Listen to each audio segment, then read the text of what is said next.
Hello friends, super magic રસોઈમાં મિત્રો હું આપનું સ્વાગત કરું છું। આજે હું મમરાનો નાસ્તો એટલે કે સવારમાં આપણે બ્રેકફાસ્ટમાં લઈ શકીએ એવો હેલ્ધી નાસ્તાની રેસીપી તમારી સાથે શેર કરું છું। તો તમને ચોક્કસ આ વિડીયો ઉપયોગી થશે। ગમે તો લાઈક કરજો, શેર કરજો અને સબસ્ક્રાઈબ કરવાનું તો ભૂલતા જ નહીં।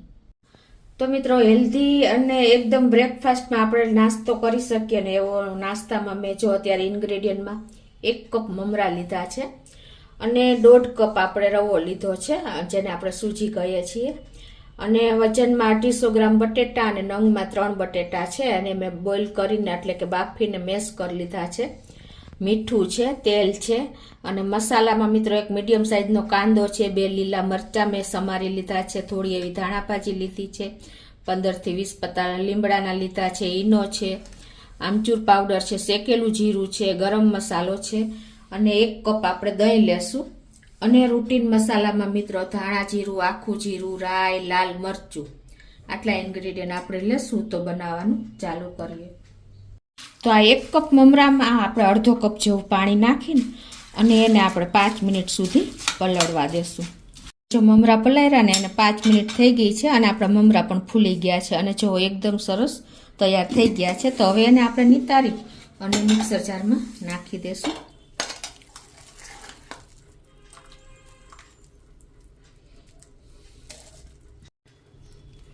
આ રીતે મમરા નાખ્યા પછી આપણે હવે આમાં 1 કપ રવો નાખી દેશું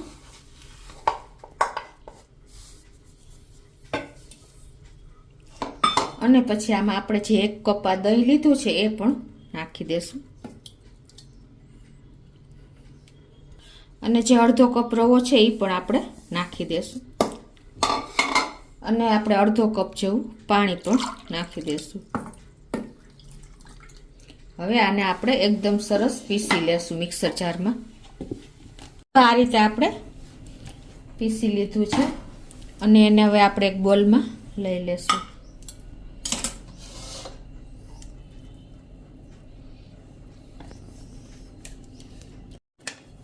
હવે આમાં આપણે થોડુંક પાણી પણ નાખીને આમાં મિક્સર લઈ લેશું।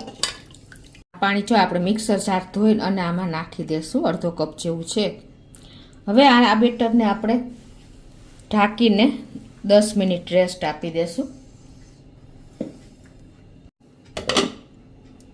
તો બેટર રેસ્ટ લે છે ત્યાં આપણે હવે આગળની પ્રોસીજર કરીએ। તો ગેસ ઓન કરીને અને આપણે પેનમાં 1 ટેબલ સ્પૂન જેવું તેલ મૂકી દેશું। હવે એમાં આપણે અડધી ટીસ્પૂન જેવી રાઈ, તેલ ગરમ થઈ ગયું છે તો રાઈ નાખી દેશું અડધી ટીસ્પૂન જેવી, અડધી ટીસ્પૂન જેવું જીરું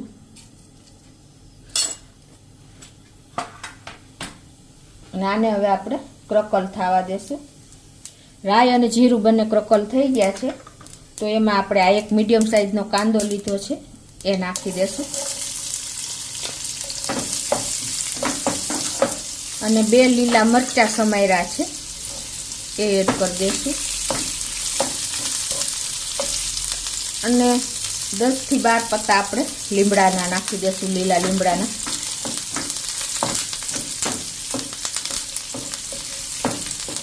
અને આને આપણે હલકું એવું જ આપણે કૂક કરવાનું છે, બહુ નથી કરવાનું। ગેસની ફ્લેમ અત્યારે આપણે મીડિયમ રાખી છે। તો આપણા કાંદા અને મરચાં બધું કૂક થઈ ગયું છે। તો આ સ્ટેજે હવે આપણે અડધી ટીસ્પૂન જેવી આપણે હળદર નાખી દઈશું અને અડધી ટીસ્પૂન જેવું લાલ મરચું પણ નાખી દઈશું।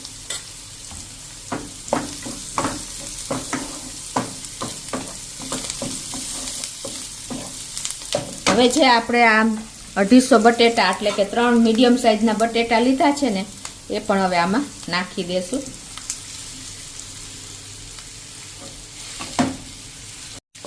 આ રીતે હવે આપણે મસાલા સાથે જ આ બટેટાનું મિશ્રણ મિક્સ કરી લેશું। આ રીતે જો આપણે કોઈ આખા બટેટાના પીસ હોય ને તો આ રીતે પ્રેસ કરતું જવાનું અને આ રીતે આપણે મિક્સ કરી લેવાનું છે।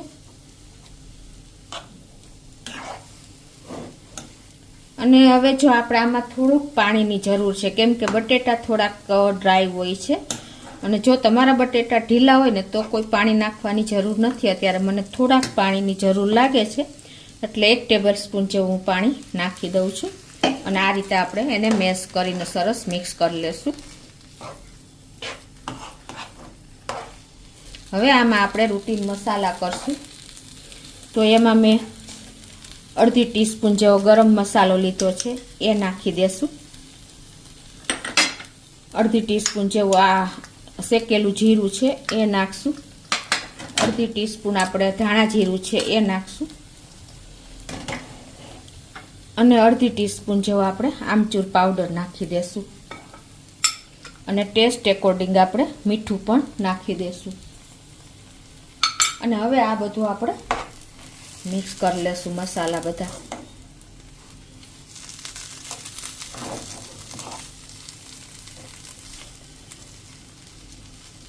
હવે આ મસાલા નાખ્યા પછી જો આ રીતે આપણે મીડિયમ ફ્લેમ ઉપર 2 મિનિટ જેવું આપણે આને કૂક થવા દેશું. એટલે એકદમ સરસ આપણો મસાલો પણ બટેટાનો ટેસ્ટી થઈ જાય. તો આ રીતે જો આપણે 2 મિનિટ કૂક કર્યો છે અને મસાલો સરસ આપણો રોસ્ટ થઈ ગયો છે. હવે આ સ્ટેજે આપણે થોડી એવી ધાણા ભાજી લીધી છે ને એ પણ એડ કરી દેશું.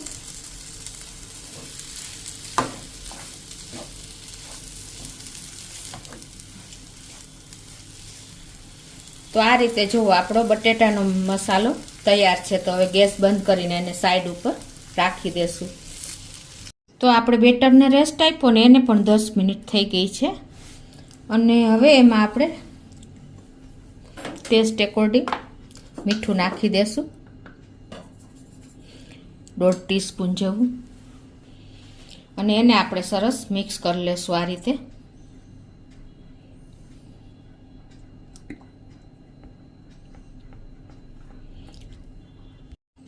હવે આ બાજુ આપણે ગેસ ઓન કરીને એક પેનમાં આપણે જો 1/2 લીટર જેવું પાણી પણ મૂકી દીધું છે અને અંદર આપણે સ્ટેન્ડ પણ મૂકી દીધું છે. તો આને આપણે ગરમ કરવા મૂકી દેશું.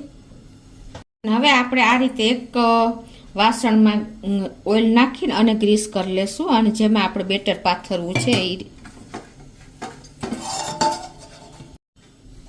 હવે આપણે આ બેટર છે ને એમાંથી આપણે અડધું બેટર અલગ કરી લેશું.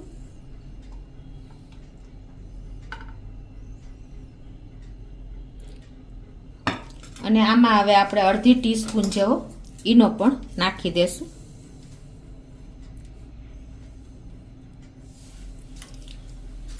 અને એમાં થોડુંક આપણે પાણી નાખીને અને મિક્સ કરી નાખશું.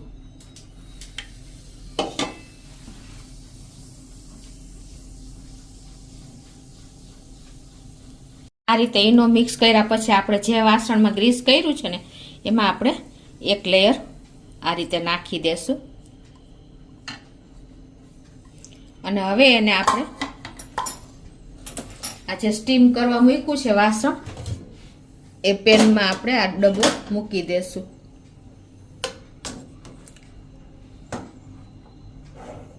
અને આને આપણે ઢાંકીને ફૂલ ફ્લેમ ઉપર થવા દેશું. તો જો આપણે 3 થી 4 મિનિટ જેવું થયું છે અને આપણું આ ડબ્બો પણ તૈયાર થઈ ગયો છે. જો એકદમ સરસ, જો એકદમ નીટ એન્ડ ક્લીન નીકળે છે. તો હવે આને આપણે બહાર લઈ લેશું અને ગેસ આપણે અત્યારે સ્લો કરી નાખશું.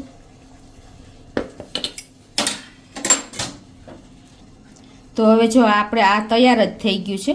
તો હવે એની ઉપર આપણે જે આ બટેટાનું તૈયાર કર્યું છે ને મિશ્રણ એ નાખી દેશું. આ રીતે એને સ્પ્રેડ કરીને પાથરી દેશું એની ઉપર જ.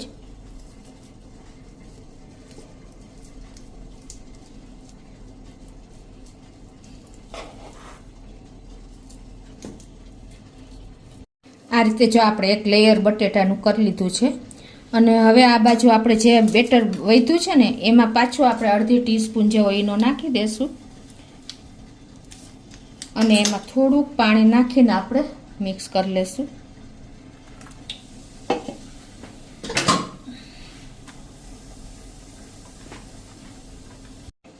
હવે આ રીતે જો આપણે સરસ ઈનો મિક્સ થઈ ગયો છે.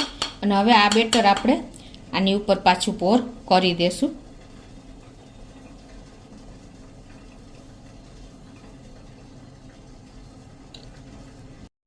આ રીતે જો આપણે બધું રેડી દીધું છે અને હવે પાછો આપણે આ ડબ્બો આ સ્ટીમરમાં મૂકી દેશું.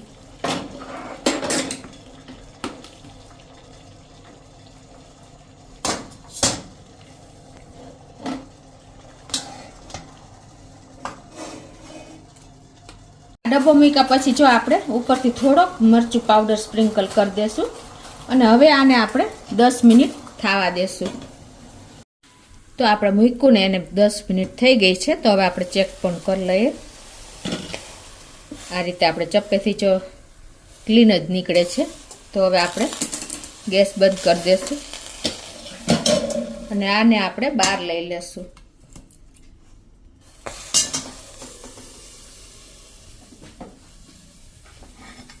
અને હવે આને આપણે ઠંડુ થવા દેશું.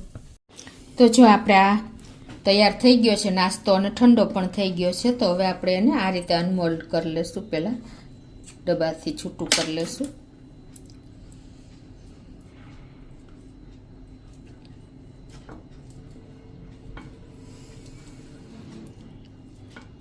રીતે જો આપણે ફરતી બોર્ડર છોડી દીધી છે. હવે એને આપણે આ રીતે અનમોલ્ડ કરી દેશું.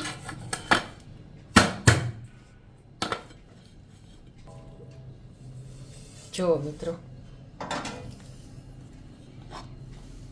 આપણો આ રીતે એકદમ સરસ નાસ્તો તૈયાર થઈ ગયો છે. સેજ હજી ગરમ છે.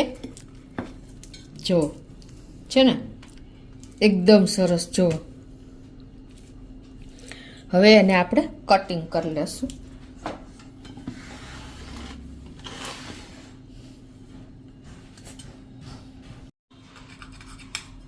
આ રીતે જો આપણે બધા પીસ કટ કરી લેશું.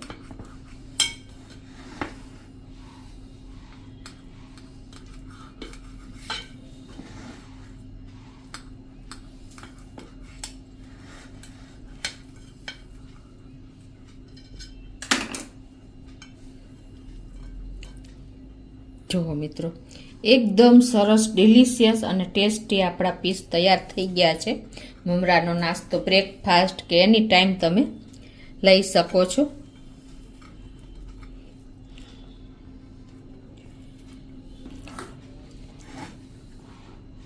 અને તમે એને આ રીતે આ મરચાં અને ટોપરાની ચટણી સાથે તમે જો આ રીતે એને એન્જોય કરી શકો છો મિત્રો. એકદમ ટેસ્ટી નાસ્તો આપણે બ્રેકફાસ્ટમાં લઈ શકીએ છીએ અને ટાઈમ પણ નથી લાગતો. તો તમે ચોક્કસ એક વખત આ રીતે ટ્રાય કરજો અને તમને મારો વિડીયો ગમે તો લાઈક કરજો, શેર કરજો અને સબસ્ક્રાઈબ કરવાનું તો ભૂલતા જ નહીં.